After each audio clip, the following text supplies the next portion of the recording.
true element of professional wrestling is just one thing, really, and that's just going out and beating the hell out of somebody. If you could do that and do it poetically, oh man, you can get over the day, man. Explain to people how and why LFG is different from and possibly even better than Tough Enough. That's a part of LFG, but it's a competition between myself, Mickey James, Bubba Ray, and The Undertaker at the end of the day. But getting a chance to draw the curtain back from a different perspective, what it feels like to go through the process, how hard it is to go through the process from a physical as well as a mental perspective. For a long time, it was really important to protect the business, so to speak, and not give wrestling fans that peek behind the curtain at the art and the mechanics of pro wrestling. How long did it take you personally to become comfortable with pulling back that curtain? I always think about, giving away our tricks, and like a magician. Once upon a time, protecting the business was something that was very, very important. But I think now with everyone knowing that this is sports entertainment, let's show them exactly what it's all about. I'm curious what non-title victory felt most important or meaningful over the course of your career. Well, I would say non-title victory, but losing the titles. I remember it was Harlem Heat with Sister Sharon. We was going against the Nasty Boys. We get the match started. Next thing you know, we beat the hell out of Jerry Sack, and Knobs, he's nowhere in sight. And then, 3/4 through the match, Knobs come running out and he's taped up. And what was so funny about it, he didn't take his shirt off to tape up. He just taped his whole shirt up.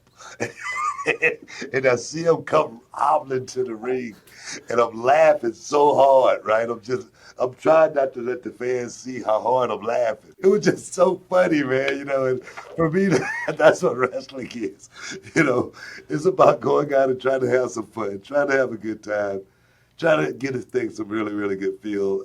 And it's not about you all the time in professional wrestling, but I don't know what it was, but about that moment. We lost the titles, but it was one of the most fun nights I ever had. Yeah. In the first episode of LFG, we also see one of those trainees trade words with Bubba Ray Dudley. It gets a little heated. And we know that several recent WWE feuds have embraced real-life heat between wrestlers. Did you ever have someone that you personally just butted heads with, but you had to work with them? William Regal was a guy that I almost got in a fight with the first time I saw him. Why did I want to get into a fight with him? I don't know. At the end of the day, me, Finley, and Regal and my wife, the King's Court, oh my God, we had a great time together as well. Never in a million years would I have imagined something like that happening. Try to tell my students to bring that realism into the ring. What is Booker T's lane as a trainer in this show? I try to teach my students the intangibles, what it's going to take for them to actually stand out among so many thousands and thousands of people that's trying to get into this business. It's something that I tell all of my students. There's no wrong way of doing it as long as you do it right. And there's so many different ways to do it right. So many. It's like the wind. You can feel it, but you can't touch it, but you know it's there. That's what wrestling is. And fans, man, the true fans, they see it. They don't understand it sometimes why, but they feel it inside, and that's what the true wrestler does, is make people feel, make a real tear come out of their eye. I still love being a fan of this. I still love it so much. Even here at NXT, I don't want to know what's going on. I want to catch it in real time, and I want to be able to react in real time, just because I love it still that much. More than 30 years after I got into this stuff, man. Never thought I'd be in it this long. I'll be 60 in a few days, man. But it's been a hell of a freaking ride, man. Did you ever travel anywhere and you were surprised that there were so many Booker T fans in this one particular spot? I've always realized wrestling is it's so universal.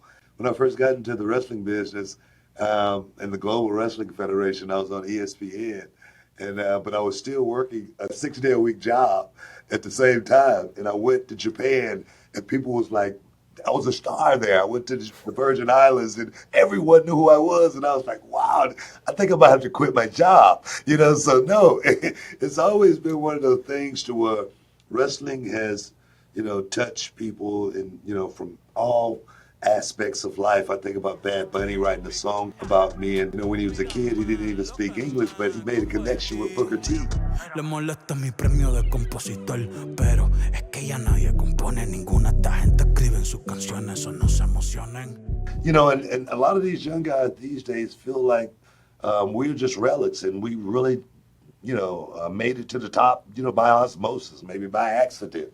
But no, it didn't happen that way. We really learned from the best, and now we have that knowledge to be able to pass on to the next generation of professional wrestlers. And to bring it all the way back around, LFG, like if you think that Booker T, Mickey James, The Undertaker, Bubba Ray Dudley don't have something to bring to the table, watch what the four of you do with these young talents in small and big ways, because it makes such a huge difference, and I think that's what people are going to love about this show. You got it. I think so as well. I mean, like I say, tune in. You're going to learn a whole lot about professional wrestling, the art of Shakespeare, Romeo and Juliet, Phantom of the Opera, Encore, Bravo. That's what it's all about.